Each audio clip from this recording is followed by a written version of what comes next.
Je m'appelle Mamadou Habib Diallo, je suis membre du parti Jama, je suis le premier vice-président du parti et candidat du parti dans la circonscription de la commune 1 du district de Bamako. Est-ce que vous expliquez ce qu'est le parti Jama, quelles sont les idées que vous défendez? En fait, le parti Jama est un parti politique qui est une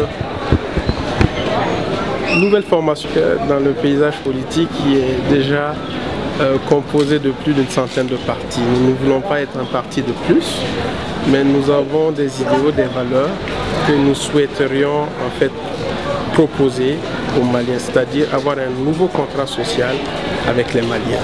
Parce que le rôle du politique en général était mal perçu par la population, d'autant plus qu'il y avait un fossé très profond.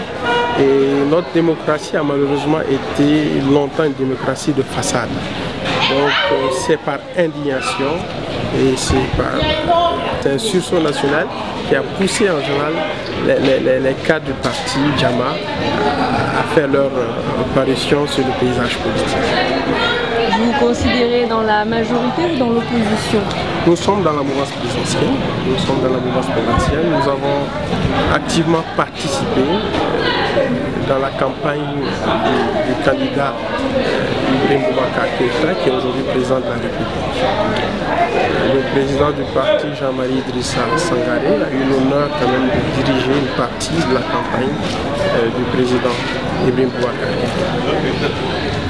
On voit qu'il y a du mal à mobiliser un petit peu pour ces législatives. Comment vous le ressentez sur le terrain? Est-ce que vous pensez qu'il y a moins d'engouement qu'il y a pu en avoir pour la présidentielle?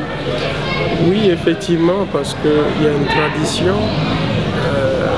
Les présidentielles sont assez différentes des législatives.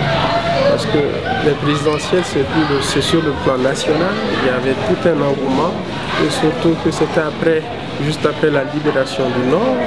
Et tout le passé noir qu'il y avait, c'était une renaissance.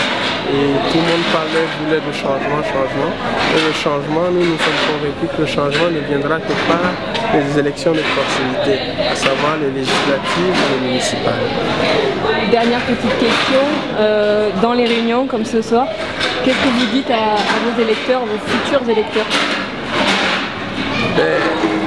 On leur tient un langage de vérité, en leur disant que la politique n'est autre que la gestion de la cité et que la gestion de la cité en fait concerne toute la population, eux et nous y compris. Donc c'est en se donnant la main qu'on pourra vraiment relever les défis qui sont énormes dans nos différentes circonscriptions, notamment l'instabilité, l'assainissement, le chômage des jeunes, que nous considérons quand même comme étant une bombe à retardement qu'il faut à tout prix désamorcer. Et il y a le problème des femmes, le problème de la santé des enfants, des femmes, l'école, l'éducation et tout ce qui s'ensuit. Ça sera vraiment la dernière petite question, il y a eu un peu de bruit. Est-ce que du coup vous pensez qu'il peut y avoir un vrai renouvellement de cette assemblée et que ça peut, le changement qui est demandé depuis plusieurs mois va être effectif? Je crois que les Maliens en ont marre et un changement s'impose. Il faut un renouvellement de la classe politique avec du sang neuf, de nouvelles têtes, parce que l'Assemblée quand même nationale est le pouvoir législatif, donc il faut un véritable contrepoids de l'exécutif. Et je crois que les Maliens sont prêts pour le changer. Merci beaucoup.